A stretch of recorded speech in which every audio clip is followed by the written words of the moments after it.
피조세계는 인간을 위한 사랑의 박물관. 피조세계의 모든 것은 하나님이 사랑하는 아들, 딸이 사랑의 이상을 찾아 나아갈 수 있도록 교제로 만들어 놓은 것입니다. 그래서 상대적 구조입니다. 광물도 주체와 대상의 관계로서 작용하고, 원자도 양자와 전자가 주체와 대상의 관계로서 작용을 하는 것입니다. 작용하지 않고는 존속할 수 없다는 것입니다. 운동을 하지 않고는 존속이 안 됩니다. 그렇기 때문에 우주는 인간을 중심 삼고 그 중심점에 도달할 수 있도록 창조된 세계라는 것입니다. 참사랑의 기준을 놓고 보면 아담과 헤아는 쌍쌍제도로 만들어 놓은 사랑의 자연 동산을 보면서 배우고 성장하게 되어 있었습니다. 자라서 어떻게 해야 된다는 것은 만물을 지어 놓은 것을 보면 다 알게 되어 있었습니다. 만물이 바로 하나님의 박물관입니다. 아담 헤아를 교육하는 사랑의 박물관입니다. 새도 수놈과 암놈, 나비도 수놈과 암놈, 전부가 쌍쌍으로 태어나 좋아하면서 새끼를 치고 살아가는 것을 보고 자라게 되어 있습니다. 이렇게 성숙하여 하나님의 사랑을 대표한 플러스적 왕자가 남자요, 마이너스적 마이너스를 대표한 사랑의 왕녀가 여자라는 것을 깨닫게 되어 있었습니다. 여자는 생각하기를 저 남자가 바로 나에게 필요한 남자구나 하고 믿게 되고, 남자 역시 여자를 대해서 정말 나에게 필요한 여자구나 하는 것입니다. 쌍쌍제도로 만들어진 이 우주는 사랑의 하나님이 창조한 박물관입니다. 살아있는 박물관입니다. 국립박물관에 있는 골동품같이 죽어있는 주인 없는 기념물이 아닙니다. 살아있는 기념물입니다. 에덴 동산의 모든 것이 쌍쌍제도로 되어 있기 때문에 동물들이 새끼를 치고 암컷과 수컷이 즐거운 환경을 만들고 있구나, 이래가지고 사랑이라는 것을 배웠다는 것입니다. 그러니 아담과 헤아도 둘이 만나야겠구나 생각하는 것입니다. 옛날 아담과 헤아가 자랄 때 얼마나 복잡합니까? 남자는 와일드에서 산에 올라가고 뛰어다니는데, 여자는 매일 앉아서 구경하고 장난감이나 가지고 놀고 그랬습니다. 이렇게 성격이 다르지만 이런 환경에서 배워가지고 자연적으로 상대를 찾아가게 되어 있습니다. 환경에는 반드시 주체와 대상이 쌍쌍제도로 되어 있습니다. 이 우주는 사랑을 해고로 한 박물관입니다. 쌍쌍박물관이 되는 것입니다. 그렇기 때문에 새가 둘이 서로 좋아하면서 열심히 집을 짓고 새끼를 낳고 먹이는 것을 보면서 배워야 됩니다. 내 새끼를 위해서 그 이상 몇백 배 해야지 이래야 합니다. 벌레들도 암수 2마리가 전부 사랑하고 새끼치는 것입니다. 그들도 자기 생명을 걸고 새끼들을 기르려고 합니다. 그것이 교육입니다.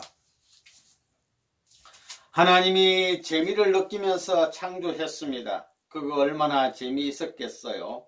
쌍쌍제도를 만들어 놓으니까 세포까지도 짝짝이 되어 좋아하고 이러는 걸 볼 때 얼마나 재미있었겠어요. 사진 찍은 것만 해도 잘 나오면 붙들고 좋아하는데, 실물이 말하고 춤추고 하는데 얼마나 좋았겠나 말입니다. 참사랑의 깊은 경지에 들어가면 만물과 통합니다. 바위도 통하고 만물과도 통하는 것입니다. 참사랑의 세계는 통하지 않는 것이 없습니다. 왜냐? 쌍쌍제도로 된 것은 하나님에게 속할 수 있는 사랑과 인연되어 하나 되기 위한 작용을 하기 때문입니다. 참사랑은 공명하게 마련입니다. 그런 참사랑권 내에 들어가면 하나님의 내적인 세계와 외적인 세계를 느낄 수 있습니다.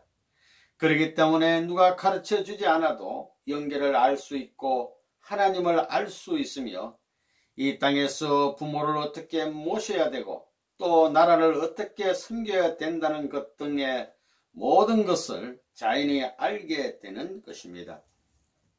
사랑이 가는 길은 함부로 가게 안 되어 있습니다. 공식이 있습니다. 사랑이 가는 길은 한 길밖에 없습니다. 참 사랑이 가는 길은 두 길이 없는 것입니다.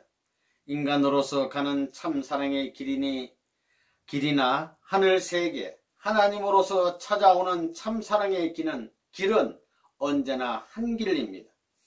하나님이 내려올 때는 인간은 올라가고 이렇게 됩니다. 그러면 이것이 어디에서 만나야 되느냐? 여기서밖에 만날 수 없습니다. 최고로 장성한 자리가 이 자리입니다.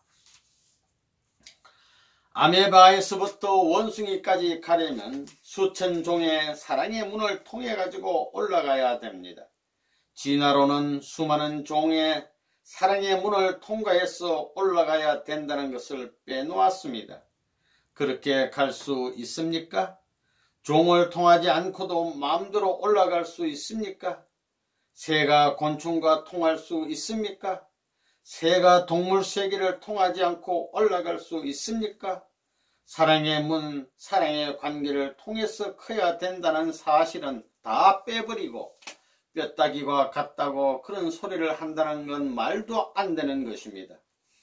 나을수록 더 좋은 것이 나올 수 있습니까? 더 나쁜 것이 나와야 된다는 것입니다. 여기에서 문제되는 것이 뭐냐 하면 그들이 사랑 관계를 몰랐다는 것입니다. 진화론에서는 아메바에서 사람까지 발전했다고 봅니다. 발전이 얼마나 복잡합니까? 한 단계 더 높은 생물이 그냥 그대로 환경에 적응해서 발전해 나오는 것이 아닙니다. 반드시 한 단계 높은 존재의 자리로 올라가기 위해서는 수놈과 암놈, 플러스와 마이너스의 사랑 과정을 통해야 되는 것입니다. 그런데 진화론에서는 이런 문제를 무시하고 있습니다. 수놈에서 수놈으로 갔다가 다시 암놈으로 가고 또 암놈으로 가고 이렇게 살 수 있느냐 이겁니다. 그 방향성을 보면 반드시 사랑의 문을 통해서 차원 높은 존재가 되는 것입니다.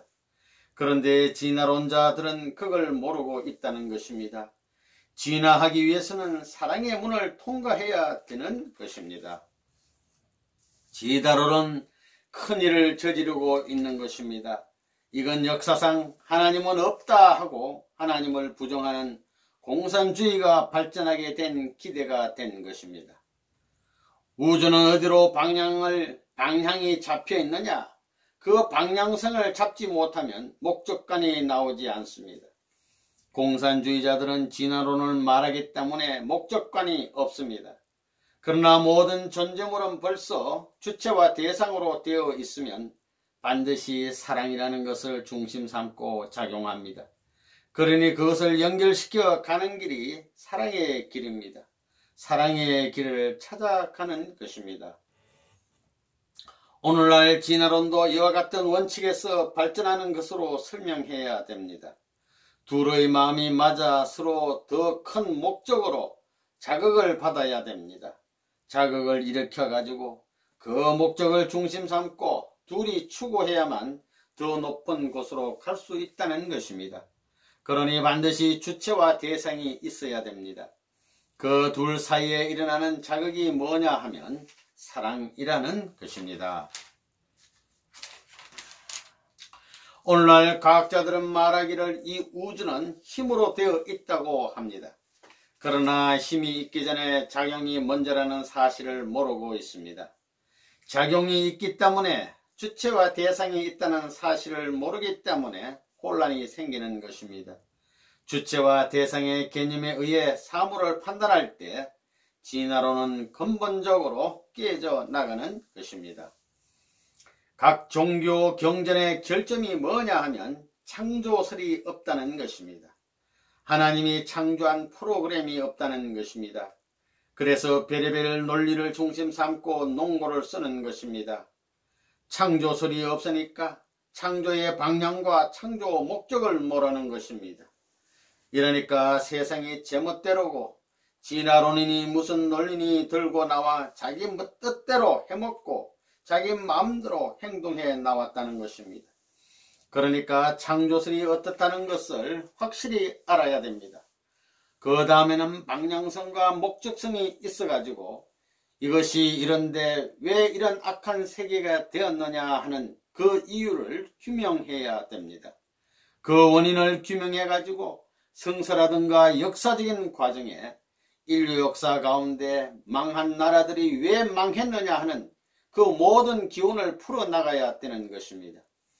일반 상식적인 입장에서 누구든지 타당성 있게 공인할 수 있는 논리적 체제를 갖춘 역사관이 있어야 된다는 것입니다. 절대적인 사랑 앞에는 제3의 상대자를 절대 부여하지 않습니다. 이런 논리가 진짜라면 진화론은 있을 수 없습니다. 아메바도 혼자 발전할 수 없습니다. 양성과 음성의 내용을 통해서 사랑의 문을 통해서 새로운 차원을 거쳐가야 되는 것입니다. 모든 종교의 교리는 사랑의 문을 통한다는 논리, 또한 여기에는 제3자의 개입이 불가능하다는 진리를 생각할 때 진화론은 있을 수 없다는 결론이 나오는 것입니다. 인간의 난가여, 우주의 근본을 생각할 때 무엇을 생각하고 창조했느냐 하면 남자와 여자 개념을 통해 가지고 거기에 맞게끔 상대 이상으로 지었다는 것입니다. 지금까지 이것을 몰랐습니다. 여자는 왜 태어났느냐? 사랑을 위해서 태어났는데 남자 때문에 태어났다는 것입니다. 남자를 위해서 태어났습니다. 남자는 왜 태어났느냐? 여자를 위해서입니다. 우주의 근본은 간단한 것입니다. 그것이 천리요 진리입니다. 이걸 변경시킬 수 있는 다른 것은 없습니다. 이 간단한 진리를 지금까지 몰랐습니다. 참사랑을 중심 삼고 내가 완성하는 데는 상대가 없어서는 안 됩니다. 상대가 얼마나 귀하다는 것을 알아야 됩니다. 여러분, 참사랑이 있기 전에 상대가 먼저입니다. 상대가 먼저인 것을 알아야 됩니다. 그걸 친다는 것은 우주의 근본을 치는 것과 마찬가지입니다. 하나님을 치는 것이요, 하나님의 몸을 부정하는 것입니다. 그걸 알아야 합니다. 그렇기 때문에 모든 참사랑이 안착할 수 있는 곳은 남자만이 아니고 여자만이 아니고 둘이 남자와 여자가 하나 되는 데 있다는 것을 알아야 됩니다.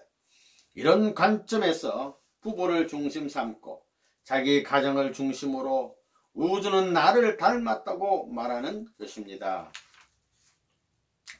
우주의 근본은 사랑, 생명 그리고 피입니다. 그것이 나로서 결실되어 있다는 것입니다.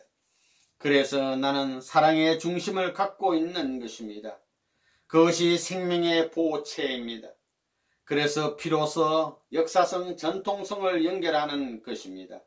여러분, 이 세 가지가 필요합니다. 여러분도 이 세 가지를 가지고 있겠지요.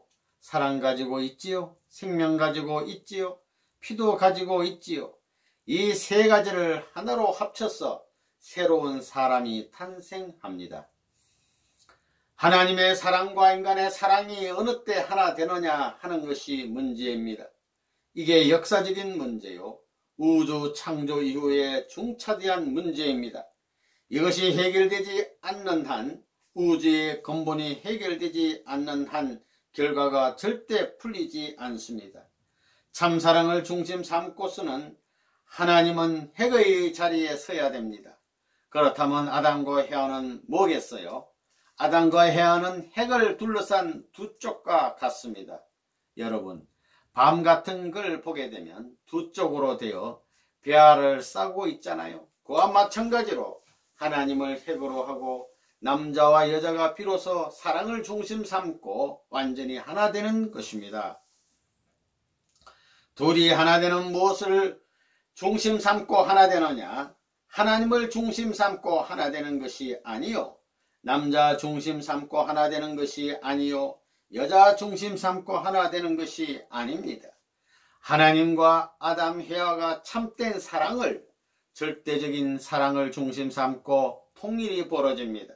이게 우주의 근본입니다. 간단합니다. 하나님도 사랑이 없으면 고독한 하나님입니다. 남자에게 절대 필요한 건 여자의 진리입니다. 여자에게 절대 필요한 것은 남자의 진리입니다. 남자의 진리가 뭐예요? 여자의 진리가 뭐예요? 그거 생식기 아니에요? 그래, 생식기 맞추기 위해서 남자와 여자가 태어났습니다. 그 생식기 왜 맞춰요? 무엇 때문에? 사랑 때문입니다. 생명을 결합하고 핏줄을 결합하기 위해서입니다. 3요소를 섞기 위해서입니다. 남자와 여자는 서로 무엇이 다릅니까? 성기관을 포함한 그 몸이 우선 다릅니다. 그러면 남자의 성기관은 누구에게 절대 필요합니까?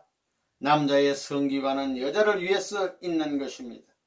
인간의 성기관이 하나는 오목하고 하나는 볼록한데 왜 그렇게 되어 있습니까? 둘 다 뾰족하게 하든가 둘 다 납작하게 할 수도 있는데 왜 그렇게 다르게 생겼습니까? 모두 상대를 위해서입니다. 남자의 것은 여자가 절대 원하고 여자의 것은 남자가 절대 원합니다. 절대로 남자의 것이 여자의 것이고 여자의 것이 남자의 것이라는 사실을 몰랐습니다. 그것을 점령함으로 말미암아 사랑을 안다는 것입니다. 생식기는 거룩한 것입니다. 거룩한 생식기입니다. 거룩한 것입니다. 타락하지 않은 완성한 아담의 자리입니다. 거룩한 장소이며 거룩한 궁전입니다. 최고의 궁전입니다. 생명의 본 성전이 생식기요 사랑의 본 성전이 생식기입니다. 남자는 남자의 생식기를 천년만년 잘 지키는 주인이 되어야 되고 여자는 그 생식기를 천년만년 잘 지키는 여자가 되라고 가르치는 것이 문총제입니다. 그렇게 이것을 틀림없이 지키게 하고 그렇게 만드는 책임을 진 사람이 참 부모의 이름을 가진 부모더라 이겁니다. 참 부모는 간단합니다. 바람둥이 여자와 남자를 데려다 놓고 바람 피우지 않고 절대적으로 절개 지키는 남자와 여자를 만들 수 있는 힘을 가진 사람이 참 부모입니다.